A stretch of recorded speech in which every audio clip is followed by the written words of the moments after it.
아멘. 오늘 설교의 제목은 만약에 10명이 있었다면 그들은 무엇을 했을까라는 제목으로 말씀을 나눌 겁니다. 만약에 10명이 있었다면 그들은 무엇을 했을까가 오늘 설교의 제목입니다. 오늘 말씀 보면 굉장히 유명한 말씀입니다. 아브라함이 여호와 하나님 앞에 나와서 담대하게 딜을 합니다. 계속해서 겸손한 말을 하기는 하죠. 노하지 마시고 감히 내가 죽게 아른다고 이번만 아른다고 하면서 뭘 좀 겸손하게 말하는 것 같지만 사실은 하나님 앞에 한 사람이 서서 하나님을 지금 다그치고 있는 겁니다. 다그치는 말이 그렇죠. 25절 끝에 보면 세상을 심판하시는 이가 공의를 행할 것이 아니니까 의로 행하셔야 되는 것 아니냐고 하나님께 지금 따져 물으며 서는 사람이 아브라함입니다. 오늘 우리가 이 말씀을 읽으면서요, 도대체 궁금한 게 참 있어요. 만약에 정말로 거기 10명이 있었다면 우리는 믿죠. 하나님이 소돔을 멸하지 않으셨을 겁니다. 근데 없었던 것 같아요. 근데 만약에 의인 10명이 거기 있었다면 거기서 무엇을 했을까? 그게 좀 궁금합니다. 의인을 악인과 함께 멸하시려나이까 묻죠. 그러면서 긴 웅변이 시작이 됩니다. 그러실 수 없다고. 성중에 의인 50이 있을지라도 24절입니다. 주께서 그것을 멸하시고 그 50 의인을 위하여 용서치 아니하시리까. 주께서 이같이 하사 의인을 악인과 같이 죽이시면 불가하오며 의인과 악인을 균등히 하심도 불가하나이다. 이러면 아니 되옵니다. 아니 되옵니다. 지금 나와서 이야기하며 자신을 하나님 앞에 당돌하게 세상을 심판하시는 양반이면 좀 심판하시는 양반답게 하셔야 되는 것 아니냐고 따져 묻습니다. 아브라함의 긴 웅변 같은 항의가 있고요. 거기에 대해서 여호와 하나님은 대답이 굉장히 짧습니다. 26절이요. 여호와께서 가라사대 내가 만일 소돔 성 중에서 의인 50을 찾으면 그들을 위하여 온 지경을 용서하리라. 아브라함의 간구에 대해서 하나님께서 그냥 정곡을 찔러서 대답하셔. 구차하게 변명하지 않으셔요. 네가 날 뭘로 보고 그러는 거냐? 내가 의를 행하지 그럼 뭘 행할 것 같느냐? 내가 그렇게 바보 같냐? 변명하지 않으셔요. 그냥 아브라함의 질문, 긴 웅변 같은 그 항의에 하나님은 그냥 단번에 대답하십니다. 50인 찾으면 그 사람들을 인하여 그 성, 그 동네를, 그 땅을, 온 지경을 용서하겠다고, 멸하지 않겠다고 말씀합니다. 점점 내려오죠. 마지막 10명까지 옵니다. 거기서도 하나님은 고민하지 않으셔요. 글쎄 너 너무한 거 아니냐? 이렇게 막 깎으면 어떡하냐? 그렇게 밀고 당기지 않으셔요. 그냥 32절에서도 여호와 하나님은 분명하게 얘기하십니다. 가라사대 내가 10인을 인하여도 멸하지 아니하리라. 이야기는 거기서 끝납니다. 오늘 여기 우리가 읽은 이 말씀을 통해서 추론할 수 있는 사실은 하나예요. 소돔에 의인 10명이 있었다면 여호와께서는 소돔을 멸하지 않으셨을 겁니다. 그건 참이에요.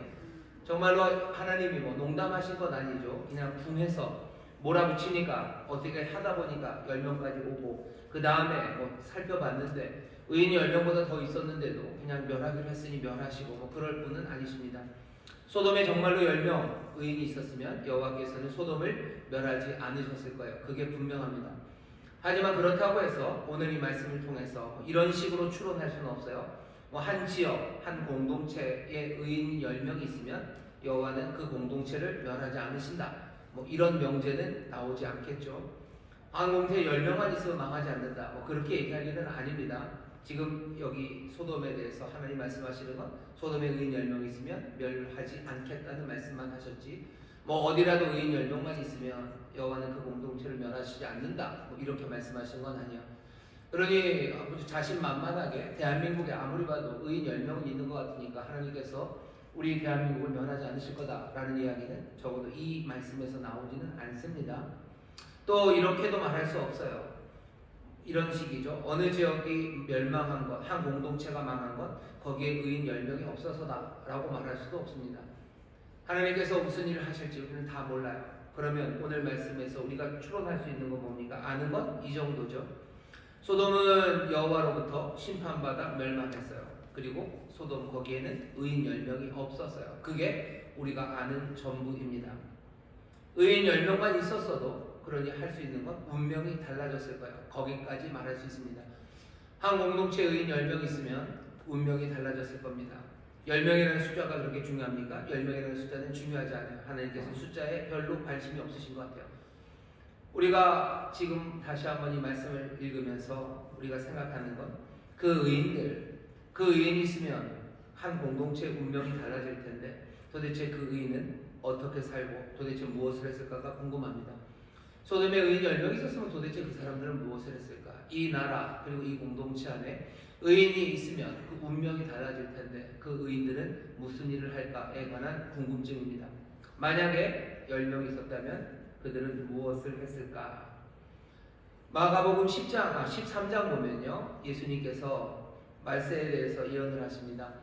마가복음 13장에 어떻게 보면 그 예언의 종류가 두 가지예요. 하나는 곧 임할 예루살렘의 멸망입니다. 예루살렘의 멸망, 그리고 나서 정말로 마지막 심판의 때, 그 심판의 때를 예수님이 예언을 하시는데, 예루살렘의 멸망을 이야기하시면서요, 마가복음 13장 20절에 이렇게 말씀하십니다. 만일 주께서 그 날들을 감하지 아니하셨다면 모든 육체가 구원을 얻지 못할 것이오늘 자기의 택하신 백성을 위하여 그 날들을 감하셨느니라. 예루살렘의 멸망이 임할 겁니다. 그런데 하나님께서 그냥 그대로 다 놔두셨으면 아무도 살지 못했을까요? 몽땅 다 죽었을 겁니다. 근데 예수님 뭐라 그러세요? 자기의 택하신 백성을 위하여 그 날들을 감하셨대요. 어쩌면 예루살렘이 멸망할 때 AD 70년 거기에 예수님 믿는 사람들이 있죠. 교회가 그 당시에 있었을 겁니다. 그 교회 그리고 그 하나님의 자녀들 그 백성들을 인하여 하나님께서 그 날들을 감하셨대요. 그게 예수님이 우리에게 주시는 말씀입니다.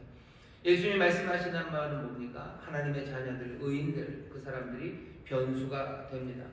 역사의 진행에 있어서요, 분명히 그 사람들이 뭔가 변화를 만들어내는 존재인 건 분명합니다.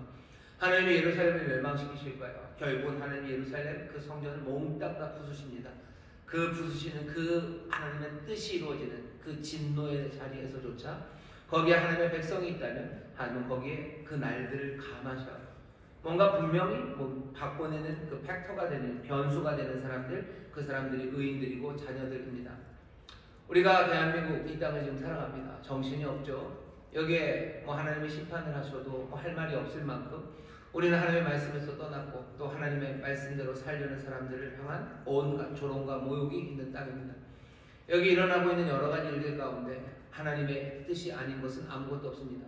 주님이 다스리시고 주님이 통치하시는 세상이, 이 세상에서 하나님이 주님께서 세상을 다스리는 데 있어서요, 누구를 고려하시냐면 자기의 택하신 백성들, 하나님의 자녀들, 그 의인들을 고려하십니다. 우리를 생각하며 이 땅을 다스려요.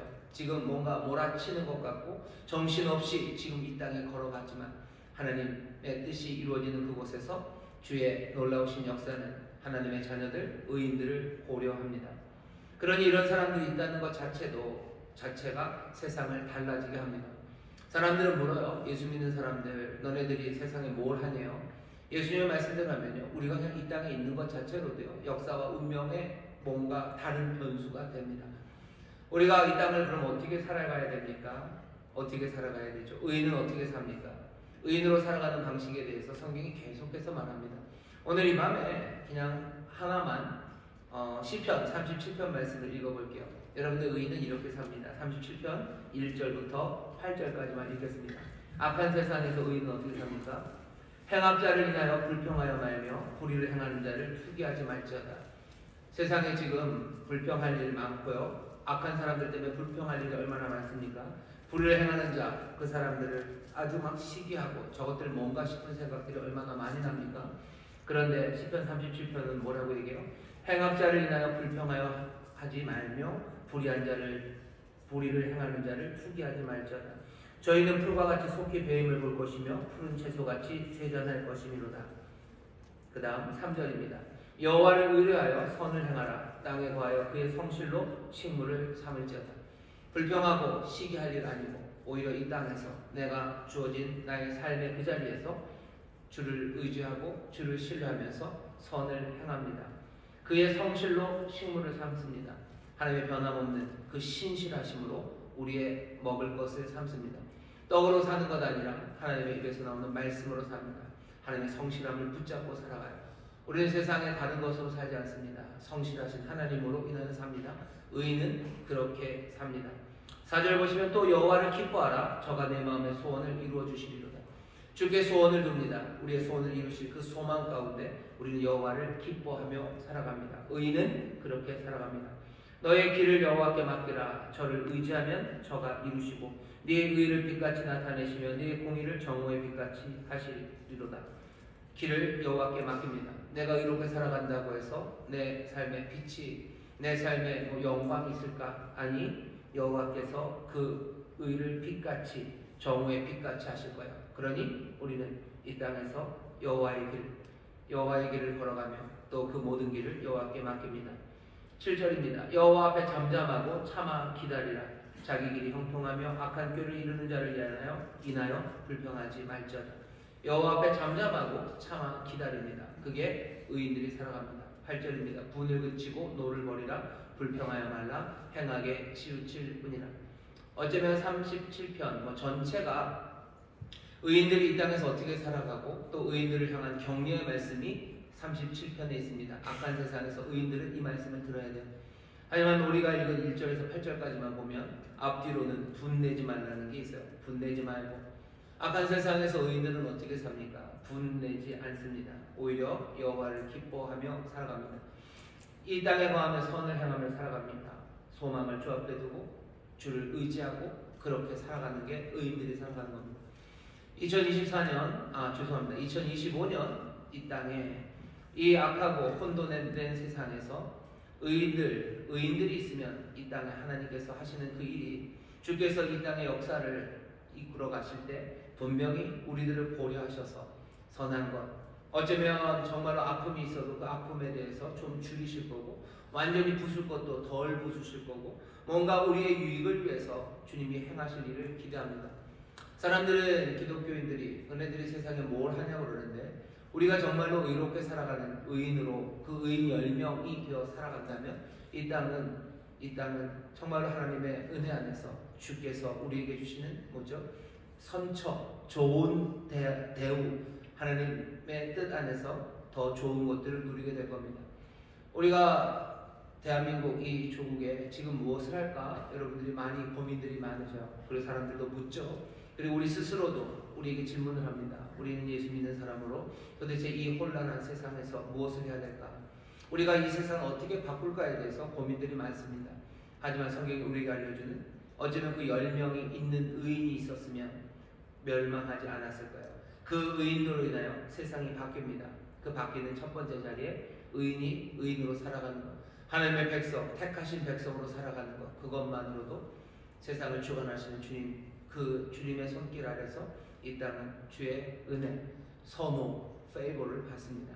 이 땅에 하나님의 선하신 뜻을 더 좋은 것을 주시는 것은 이 땅에 있는 백성들 때문입니다. 그런 사람들이 있다는 것 자체로도 세상은 달라져요. 심판, 멸망, 그 상황을 달리 만드는 것, 의로운 사람들의 존재입니다. 의롭게 살아가셔요. 악한 세상에서 의를 행하며 살아가십시오. 여러분들 그 삶이 우리가 그렇게 살아가는 것이 이 땅에 복이 되고 이 땅 전체를 어떻게 하지 못해요. 하지만 분명히 뭔가를 바꿔내는 팩터가 된다는 사실, 그 사실을 기억하십시오. 우리를 세상에 복이 되게 부르셨어요. 우리가 세상에 복이 되는 방법입니다. 대한민국에 우리가 복이 되는 방법은 뭡니까? 우리가 그 의인 10명으로 살아가는 겁니다. 내가 이 땅에서 불평하고 사람들은 다 불평하고 시기하고 질투하고 어쩔 줄 모르고 괴로워하고 선을 떠나고 사람들은 참지 못하고 여호와를 기뻐하는 대신에 다른 거 기뻐하며 마음대로 살아가고 자기의 길을 여호와께 맡기는 것 아니라 내 능력에 아니면 세상에 무엇에 맡기며 살아가는 그 세상에서 주님께만 맡기고 의지하고 정말로 주님을 기뻐하며 살아가는 그 사람들이 이 땅을 새롭게 하고 이 땅에 하나님의 은혜를 누리게 하는 그 귀한 존재들, 변수가 된다는 사실을 기억하시고 역사의 진행을 바꿔내는 존재들로 우리가 서 있다는 사실을 하나님의 말씀 안에서 여러분 붙잡으셔서 정말로 이 어려운 세상에서 더욱더 의롭게 사는 존재로 이 성에 있는 그 의인 10명이 될 것을 기대하며 살아가시기를 주의 이름으로 축원합니다. 주의 이름으로 축원합니다. 의인 10명이 있었으면 어떻겠습니까? 그 사람들은 이렇게 의인답게 믿음으로 의롭게 살아갔을 겁니다. 그 존재 자체가 중요합니다. 자, 그런데 그것만으로는 아니죠. 악한 세상에서 의인은 어찌 해야 될지 무언가를 해야 된다는 생각이 자꾸 듭니다.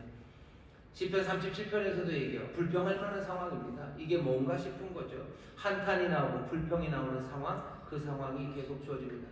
우리가 그냥 살아가는 것, 우리가 의로 살아가는 것, 그것으로도 충분하다고 생각하지만 그것만은 아닌 것 같아요. 그것만은 아닌 것 같다는 생각이 잘못된 생각은 아닙니다. 이 세상에 의롭게 사셔요. 그게 분명히 세상을 만들어내는 바뀌는 팩터가 됩니다. 예수님이 그러셨어요. 그 자녀들 때문에 그것을 감하시겠다고 말씀하셨어요. 그건 분명합니다. 하지만 그것만은 아니에요. 하나님 우리에게 뭔가를 주신다는 것, 뭐 상황을 주실 때도 있고요. 하나님 우리에게 뭔가를 자꾸 주십니다. 주시는 그 일들은요, 우리에게 뭔가를 요구하시기 때문이에요. 그리고 우리의 삶을 뭔가 새로운 곳으로 인도하시려는 그 뜻 때문에 계속해서 하나님 우리에게 뭔가를 주십니다. 근데 그 주시는 그 일이 뭔가 기쁨이 가득하고 즐겁고 행복한 일들을 주시면 또 거기에서도 뭐 더 좋은 길로 나갔으면 좋겠는데 하나님 우리에게 주시는 게 왜 이런 건가 싶은 그런 일들이 우리에게 다가옵니다. 절망할 만한 일들이죠. 그리고 어려운 일들이죠. 오늘 이 말씀을 꼭 대한민국의 지금 정치 상황에 가져다 대고 생각하실 필요는 없어요. 우리의 삶에 당하는 여러 가지 문제들입니다. 질병이 오죠.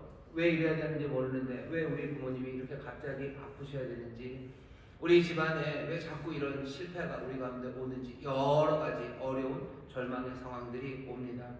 왜 우리에게 이런 일이 일어나나 라고 생각하지 마셔요. 하나님 우리에게 주시는 상황들입니다. 그러면 우리를 통해서, 아니 우리가 이 상황을 어떻게 선하게 바꿀지, 선하게 이루어지는 일에 내가 어찌 섬기며 내가 거기에 어떻게 기여할지 그것들을 생각하는 것, 그것이 믿음으로 사는 사람들입니다. 우리에게 일어나는 여러 가지 일들은, 그리고 그 많은 일들은요, 모든 일들은 그냥 오는 건 없어요. 온 세상을 다스리시는 주님이요, 주께서 다스리셔 하나님이 만드신 세상에서 우리가 살아갑니다. 왜 하나님 우리에게 이렇게 어려운 일을 주십니까? 왜 이러십니까? 라고 불평하지 마셔. 왜 하나님 우리에게 늘 좋은 것을 주시는 하나님이셔. 그 좋은 것이 우리가 볼 때 지금은 좋지 않죠. 하지만 이 모든 것을 합력할 선을 이루신 하나님을 믿습니다. 하나님은 좋은 것으로 만들기 위해서 이것들을 주심을 우리는 분명히 믿어요. 그때 우리가 해야 될 일들이 생겨나기 시작합니다. 하나님이 주시는 그 세상에서, 그 상황들에서 우리의 길들이 보이는 거예요. 세상이 조용하고 아무것도 안 있으면요, 우리도 할 게 아무것도 없죠. 그냥 가만히 있겠죠. 그냥 가만히 있는 게 삶은 아닙니다. 하나님은 우리에게 주셔요. 어떤 때는 좋은 것 주시고, 어떤 때는 바람이 불게 하시고, 어떤 때는 우리의 삶을 흔들어 놓으시는 것들을 주셔요. 그것들이 좀 만만하고 감당할 만하면 뭐가 좀 좋은데, 어떤 때는 정말로 감당하기 어려울 만큼 무거운 것들을 우리에게 그냥 덥석 주십니다. 그러면 어떻게 해야 돼요? 불평하고 원망합니까? 아니요. 의인은 원망하고 불평하지 않습니다. 주께서 우리의 목자가 되시고 온 세상을 주관하시는 이는 우리의 주님이심을 믿기에 그 상황에서도 하나님의 주신 뭔가 창조적이고 긍정적이 있다는 걸 믿어요. 그래야 아니고 그때만 우리가 해야 될 일들이 보이기 시작합니다. 그게 의인이 살아가는 방식이에요. 한탄과 불평이 나오는 상황입니다. 거기에서 우리는 이제 창조적으로 무엇을 해야 합니까? 예수님도 답답한 상황을 당하셔요. 이스라엘 그 예루살렘 그리고 또 그 유대인들을 보면서요, 목자 없는 양같이 참 답답하시죠. 목자 없는 양들처럼 헤매는 그 사람들이 답답하시고, 예수님도 어떠셔요? 예루살렘의 멸망을 앞에다 보십니다. 그러면 안타까워하셔요. 뭐라도 해야 할 것 같죠. 하지만 예수님이 하신 일이 뭔지 한번 생각을 해보세요. 예수님은 그 답답한 상황에서 뭘 하십니까? 뭘 하시죠? 계속해서 하시는 일은 하나님의 말씀을 전하는 거예요. 하나님의 말씀을 전하고, 또 천국 복음이 무엇인지를 말하고, 의롭게 살아가면서 맡겨진 일들 하나하나 감당해 나가십니다. 예수님 멈춰있지 않으셔요. 왜 세상이 이렇습니까? 안타까워서 주저앉지 않습니다. 우리가 해야 되는 일들이 있습니다. 좋든 싫든 우리에게 하나님께서 우리의 상황을 가져다 놓으셨을 때 우리가 해야 할 일들이 있어요. 해야 할 일들이 있으면 그냥 하면 됩니다. 그래야 거기서 창의적으로 뭔가를 해 나가면 돼요. 하지만 그 일이 만만치 않을 때가 있습니다. 소돔에 10명의 의인이 있었으면 어떻게 사셨을 것 같으세요? 소돔이 어떤 곳인지 아시죠? 어마어마한 악이 있는 곳입니다. 악이 지배하고 있는, 판을 치는 곳, 절대 다수가 다 악해져 있는 그곳에서 의인 10명은 무엇을 할 수 있겠습니까? 어떻게 살았겠습니까? 길거리에 나가서 뭐 전도하며 살 수 있었을까? 아니면 악을 행하면 안 된다고 그거 전하며 살았을까? 의인 10명이 소돔에 있었으면 아까 시편 말씀처럼 그렇게 살았을 겁니다. 하지만 살아가는 동안에 점점점 엉망이 되어가는 그 세상에서 뭔가를 해야 되죠. 뭘 합니까? 전도할 수 있었을까? 아니면 가서 악을 행하지 말라고 말했을까? 롯이 사람들에게 이런 악을 행하지 말라고 했을 때 바로 다가오는 건 뭐예요? 그냥 두들겨 패려고 하고 밀치고 잡아가려고 하고 합니다. 롯의 두 딸을 내어주면서까지도 이러지 말라고 했지만 사람들은 그런 것들을 받아들이지 않는 세상이에요. 의인 10명이 소돔에서 뭘 할 수 있습니까? 뭘 할 수 있습니까? 자기 스스로 불평하지 않고 여호와께 맡기고 여호와를 기뻐하며 나는 참아내며 살아가는 것, 그냥 그게 답니까? 뭔가를 해야 되지 않겠습니까? 뭔가를 해야 되는데 할 일이 많지 않습니다. 많지 않습니다. 아브라함이 그 힌트를 줘요. 어쩌면 거기 있는 소돔의 의인 10명이 할 수 있는 일이란 정말로 의롭게 살아가며 자기를 지키는 것 더하기 뭐밖에 없었겠습니까? 하나님 앞에 중보하며 기도하며 나가는 것, 그것밖에 없었을 겁니다. 기도하는 거예요. 기도하는 거죠. 뭔가 내가 할 수 있는 일이 있으면 전할 수 있고 뭐를 악을 막을 수 있으면 그 일을 막아가면 돼요. 하지만 그 일을 할 수 없는 의인 10명이 그 소돔에서 할 수 있는 일이 뭐가 있습니까? 뭐가 있습니까? 여러분들 북한에 있는 성도들이 있어요. 어디서 보니까 그 기록 정보가 얼마나 정확한지 모르겠는데 북한 지금 수용소에 한 12만 명이 있답니다. 12만 명 정도가 지금 수용소에 있고요. 그 중에 한 7만 정도는 기독교인들이래요. 기독교인들이 7만이 거기 지금 갇혀 있습니다. 굉장히 어렵죠. 북한에서 기독교인들은 뭐 해야 됩니까? 그이들이 북한이 어쩌면 이제껏 그래도 그 어려움과 난리 가운데도 아직 망하지 않고 끝나지 않고 어떻게 되지 않는 건 어쩌면 거기 있는 의인들 때문일 겁니다. 거기 있는 의인들은 뭘 하고 있을 것 같으셔요? 믿음으로 지키며 살겠죠. 정말로 불평하지 않고 하나님 앞에 소망을 두고 주를 의지하며 여호와의 길을 걸어갈 겁니다. 그 사람들 때문에 불평하지도 않고 정말로 예수님 안 믿으면서 잘 나가는 그 당원들 시기하지도 않고 여호와의 길, 그 길을 따라가는 의인들일 거예요. 이 사람들은 그 조국을 위해서 자기들의 그 나라, 자기들의 그 동포를 위해서 이 사람들은 뭘 합니까? 장마당에 나가서 전도를 합니까? 전도 못하니 이 사람들은 의인이 아닙니까? 전도할 수 있습니까? 아니면 무슨 김정은한테 가서 뭐 이러시면 안 된다고 합니까? 그리고 그냥 딱 죽어버리면 될 것 같죠. 그러면 의인은 안 남겠죠.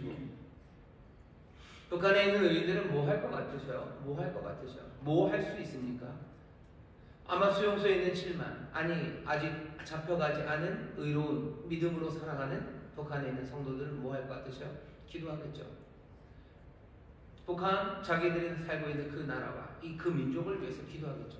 많은 성도들을 위해서 기도하겠죠. 그거 말고 무슨 일을 할 수 있겠습니까? 그 의인 만약에 10명이 있었다면 그들은 뭘 했을까? 소돔의 의인 10명은 무엇을 했을까? 악이 가득한 세상에 뭔가 할 수 있는 일이 있다면 전도도 하고 뭐도 했을 거예요.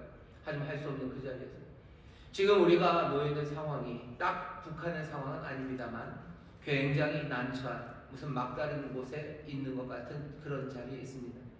기독교에 대한 여러 가지 평판 내지는 사람들의 반응이라는 건 굉장히 차갑고요. 그리고 이 혼란의 시간에 뭐라도 나가서 이야기하면 당장에 뭐라 그래요? 평화를 만들고 하나의 일치를 만드는 것보다는 혼란, 그것만 더 가중시킬 겁니다. 교회가 어느 한편이 되는 것도 어려워요. 그리고 교회가 또 양비로 다 틀렸다고 말하는 것도 어려워요. 뭔가 정치적인 이야기를 하고 그러면 뭐가 세상이 바꿔진다면 그러면 되겠지만 그것이 오히려 더 혼란을 만들어내는 어쩌면 꼼짝 못하는 상황, 감당하기 어려운 그 상황에 놓여 있습니다. 상황의 종류는 달라요. 하지만 북한에 있는 의인들이나 남한에 있는 의인들이나 지금 어려운 상황인 것 마찬가지입니다. 무엇 할 수 있습니까? 하나님 앞에 중보하며 기도하며 나아갈 수 있습니다. 그건 핑계대는 것 아닙니까? 도망가는 것 아닙니까? 아니요, 그렇지 않습니다. 그렇지 않습니다. 중보하며 기도하는 것, 그 일이 어쩌면 할 수 있는 유일한 일인 경우들이 있고요. 그리고 그런 시간들은 꽤나 많습니다. 우리가 의인으로 살아가는 게 이 땅의 운명을 바꿔낼 거야. 분명히 이 땅의 운명을 바꿔내는 팩터가 되는 것, 우리가 의인으로 살아가는 겁니다. 우리가 지금 살아가면서 할 수 있는 여러 가지 일들이 있어요. 세상을 바꿔내기 위해서 할 수 있는 일들이 있습니다. 하지만 그것들이 다 막힌 것 같은 그 시간에 의인들은 뭐합니까? 중보하며 기도합니다. 이 이야기는 다시 말씀드릴게요. 2025년이 정치 상황에 관한 이야기만 아닙니다. 여러분들의 가정에 문제가 생겨 질병의 문제가 여러분들에게 그냥 닥쳐옵니다. 절망할 만한 상황, 어쩌면 한탄할 만한 상황입니다. 내가 할 수 있는 게 뭐가 있습니까? 그냥 뭐예요? 그냥 그 질병이라는 게 급체도 아니고 그냥 체에서 속이 더부룩한 거면 그냥 배라도 슬슬 문질러주면 뭐가 해결이 되겠는데 그 정도의 문제가 아닌 거예요. 그냥 질병의 문제뿐만 아니라 질병의 문제에다 경제적인 문제 더해지고 또 그것이 또 다른 여러 가지 문제로 그냥 감당할 수 없게 우리에게 다가왔을 때 믿음의 사람들, 의인은 무엇을 합니까? 의인은 무엇을 합니까? 의인, 우리 가정에 내가 의인으로 살아가는 것, 내가 그 과정에도 정말로 불평하지 않고 하나님 앞에 감사하고 하나님을 기뻐하며 내가 그렇게 살아갑니다. 분명히 거기 이 가정에 한 의인이 있다는 것이 그 가정에 임한 여러 가지 운명을 분명히 바꿔놓은 팩터가 돼요. 하지만 그것으로 다는 아니죠. 지금 당장의 이 어려운 상황에서 나는 어떻게 뭘 해야 합니까? 할 수 있는 건 뭐겠습니까? 내가 뭔가 고쳐낼 수 있다면 고쳐내겠죠. 어디에 뭐가 있다면 가져다 놓겠죠. 하지만 그게 아니면 할 수 있는 건 뭐요? 기도하는 일이죠. 기도하는 일은 그럼 마지막 피난구입니까? 아니요. 그렇지도 않습니다. 그렇지도 않아요. 중보하며 기도하는 일에 대해서 다시 한번 생각해 주세요. 의인들은 기도합니다. 만약에 의인 10명이 있었다면 그 사람들은 분명합니다. 그곳 소돔을 위해서 기도했을 거예요. 대한민국에 지금 우리가 할 수 있는 일들에 대해서 냉철하게 생각해 보시죠. 그리스도인들이 무엇을 합니까? 무엇을 할 수 있습니까? 우리 가정에 닥친 여러 가지 문제, 우리가 무엇을 할 수 있습니까? 아니면 우리 공동체에 닥친 여러 가지 문제에 대해서 내가 무엇을 할 수 있습니까? 의인은 무엇을 해야 합니까? 말씀대로 살고 10편 37편처럼 성경에 나오는 많은 의인의 삶들 그것들 살아가요. 그리고 뭐합니까? 중보하며 기도합니다. 중보하며 기도하는 거, 그렇게 연약한 게 우리에게 주시는 말씀입니까? 아니, 연약하다고 생각하지 마세요. 중보하는 사람들, 기도하는 사람이 있다는 것, 그것 자체만으로도 세상에는 힘이 됩니다. 그런 찬송이 있죠. 누군가 널 위해 기도하네. 뭐 이런 찬송이 있어요. 기도하고 있는 사람이 있습니다. 이 민족을 위해서 기도하는 정말로 의로운 사람들이 있다는 것 자체만으로도 이 민족의 운명이 달라져요. 이 가정에 정말로 이 가정을 위해서 중보하며 기도하고 있다는 사람이 있다는 것, 그것 자체 하나만으로도 세상은 달라집니다. 중보기도를 명하십니까? 예, 명하십니다. 누가요? 예수님이 우리에게 중보기도를 명하셔요. 언제요? 주기도문 가르치시죠. 우리가 어떻게 기도합니까? 주님이 가르치신 중보의 기도를 들어보셔. 나라의 임하옵시며, 그렇죠? 하늘에서 아버지의 뜻이 이루어진 것처럼 이 땅에서 이루어지기를. 아버지의 나라가 이 땅에 임하기를. 그건 무슨 기도예요? 그 기도는 중보하는 기도입니다. 이건 내가 대변인이 되는 거예요. 하나님의 나라가 이 땅에 임하기를. 이게 뭐 나만을 위해서입니까? 아니죠. 이 나라가 임하기를 내가 지금 대표가 돼서 기도하는 거예요. 대한민국에 하나님의 나라가 임하기를. 그 뭐예요? 대한민국을 위해서. 우리의 가정에 하나님의 나라가 임하기를. 뭡니까? 내가 이 가정을 대표해서 내가 그 자리에서 하나님의 나라를 구하는 중보하며 주 앞에 서는 겁니다. 주님이 그렇게 기도하라고 하셨어요. 나라가 임하옵시며라고 기도하랍니다. 대변인이 되어서 대표가 되어서 이 땅을 위하여 이 세상을 위하여 기도하라고 가르치시는 거죠. 나라가 임하옵시며라고 기도하라고 하십니다. 또 뭐라고 기도하라고 하셔요? 우리 아버지요 라고 기도하는 거죠. 우리 아버지요. 그냥 내 아버지도 아닙니다. 우리 아버지라고 하는 거예요. 이 우리는 뭡니까? 그냥 모두가 모였기 때문에 주기도문 항상 다 이렇게 모두 모여서 해야 되는 거예요. 아니죠. 한 사람이 기도할 때도 우리 아버지요 라고 기도해요.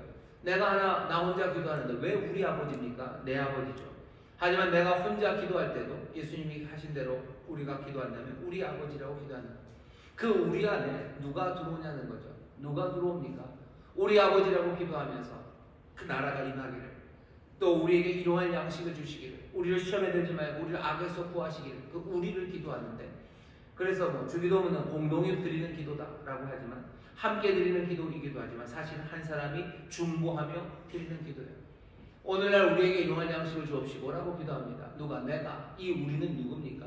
우리를 시험에 들지 말게 할 때 이 우리는 누굽니까? 우리를 악에서 구하라 할 때 이 우리는 누굽니까? 내가 기도할 때 이 우리는 누구죠?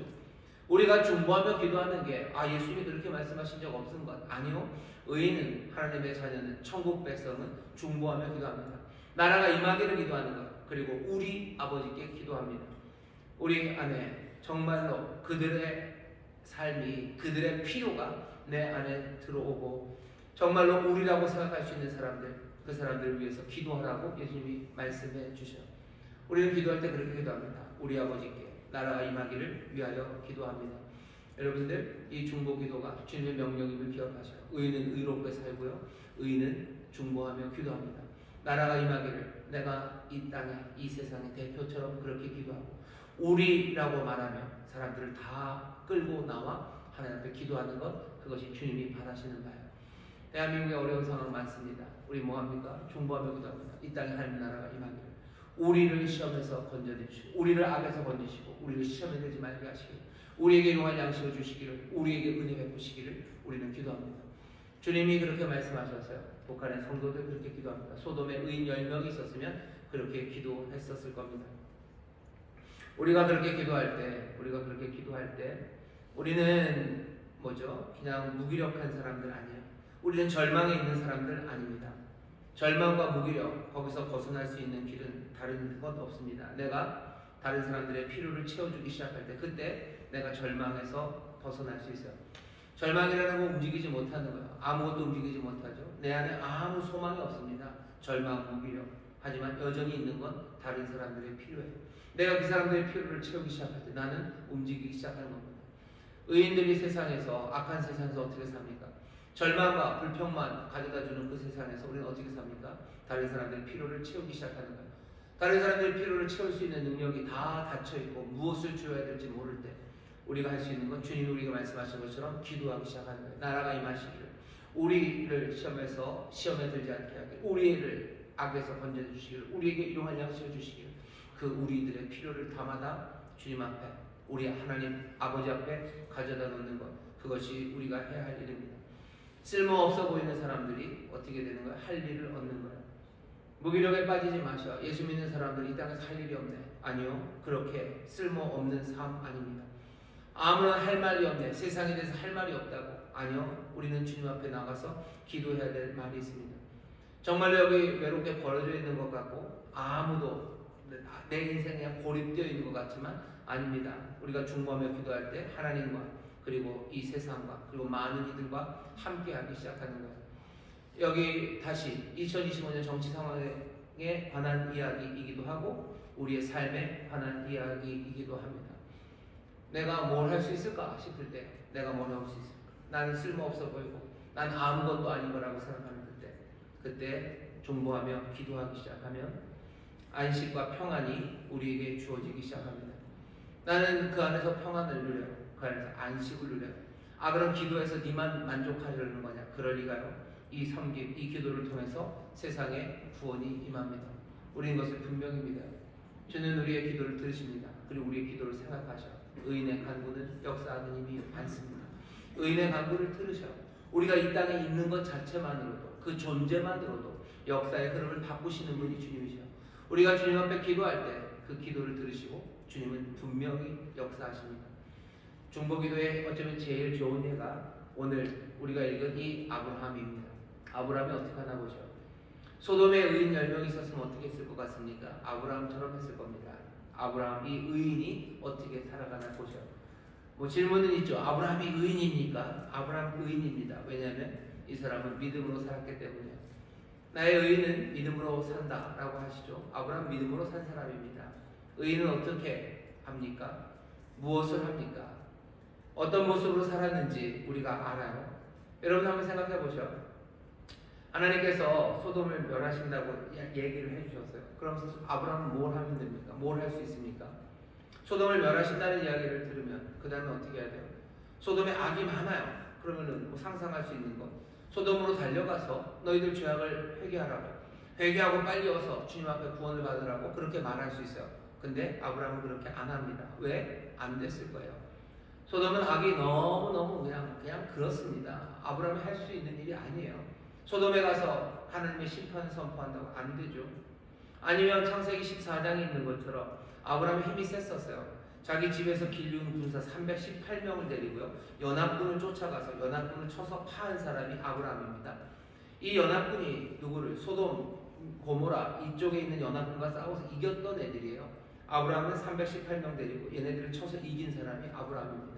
그러면 어떻게 하면 돼요? 그냥 소돔으로, 저 작은 성이죠. 소돔으로 쳐들어가면 돼요. 쳐들어가서 악한 놈들 그냥 다 숙청해버리는 거죠. 악한 놈들 다 나와라. 니들 때문에 이 나라가 망하게 되고 여기가 망하게 됐으니 그러려면 어차피 내 칼에 다 죽어라. 그리고 나서 뭐 어떻게 되나 보자 하면서 그렇게 할 수도 있었을까? 어쩌면 할 수도 있었을 것 같기도 하고요. 없었을 것 같기도 합니다. 왜? 아브라함은 늙었어요. 나이가 99세입니다. 그러면은 뭐 연합군 쫓아가서 이겼을 때 그때는 나이가 젊었나요? 그때도 젊지는 않았습니다. 86세였어요. 한 86세 정도. 아니죠.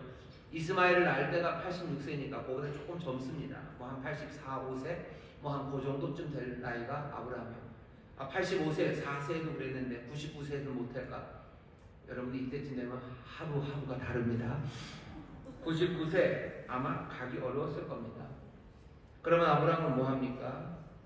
그냥 달려가서 롯의 가족이라도 빼내오면 되죠. 근데 그것도 아브라함은 안 합니다. 그 대신 뭐 하는 거예요? 대담하게 하나님 앞에 서요. 하나님 앞에 섭니다.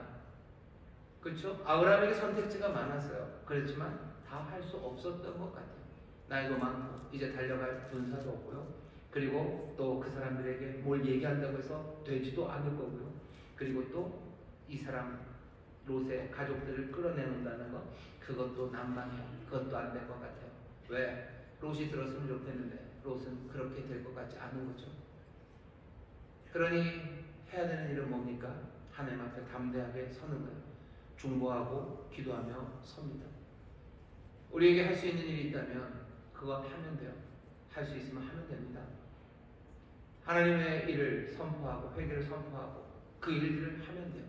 하지만 그 모든 일들이 다 가망이 없어 보이고 그 모든 것들이 막혔을 때 의인 10명은 무엇 할 수 있습니까?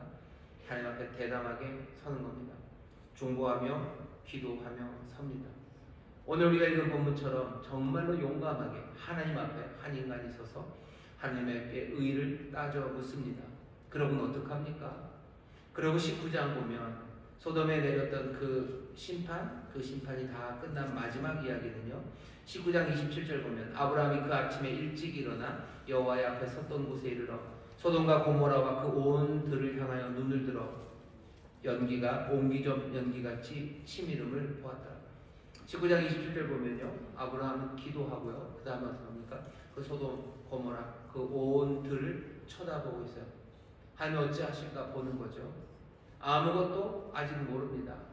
아브라함은 중보하고 그리고 지켜볼 뿐이야. 대담하게 하나님 앞에 구하고 그리고 무슨 일이 일어날지 그것을 봅니다. 달려갈 수 있었으면 달려갔을 거예요. 달려갈 수가 없었겠죠. 그러니 그냥 보고 있습니다. 19장 29절에는 그 결과가 나옵니다. 아브라함이 기도대로 되었습니까? 이렇게 되어 있죠. 하나님이 들의 성들을 멸하실 때, 곧 롯에 거하는 성을 엎으실 때 아브라함을 생각하사 롯을 그 엎으시는 중에서 내어 보내셨더라. 아브라함은 그 성이 멸망받지 않기를 원했어요. 근데 그건 안 됩니다. 하나님은 그 대신 롯을 내어 보내십니다. 왜? 아브라함을 생각하사라고 되어 있어요. 아브라함을 생각하사. 하나님 앞에 대담하게 섰던 그 아브라함을 하나님 생각하십니까? 예, 생각하십니다. 그리고 역사의 물줄기로 바뀝니까? 예, 바뀝니다. 롯이 살아요. 그리고 19장 22절 보면 그 롯을 살리는 바람에 작은 성 소알이라는 그 작은 성도 그 멸망의 불에서 피해집니다. 아브라함이 복이 됩니다. 언제는 그렇게 군사들을 이끌고 튀어나가서 뭐죠? 그 적들의 손에서 소돔에 있는 백성들을 구해내며 복이 돼요. 하지만 여기서 보게 되는 방식은 좀 다릅니다. 내가 달려가서 구할 수 있고 그게 준비가 되어 있으면 그렇게 보게 되면 돼요. 하지만 그것이 다 막혀버린 그 시간에 그럼 이젠 아무것도 못합니까? 난 나이 많고 내 군사도 없고 내가 소돔을 어떻게 할 수 있는 아무것도 없으니 나는 무기력하게 거기 있습니까? 아니요. 아주 대담하게 하나님 앞에 섭니다. 그리고 그 결과 또 복이 됩니다. 의인은 무엇을 합니까? 의를 구하며 사는 거죠. 그러면 복이 됩니다. 하나님 앞에 의를 구하며 섭니다. 담대하게 섭니다. 그리고 하나님을 향한 대담한 그 영웅의 모습으로 섭니다. 근데 하나 재밌는 건 아브라함이 그렇게 대담하게 기도할 때요. 하나님은 그냥 그냥 약간 기가 죽어서 그 딜에 끌려가는 것처럼 보여요. 하지만 가만히 보면 하나님이 아브라함을 그리로 부르시는 것 같아요. 그리로 초청하는 것 같습니다. 아브라함이 계속해서 하나님 앞에 어필하는 건요, 미슈파트예요. 그리고 세다카요. 의, 공의 이런 거죠.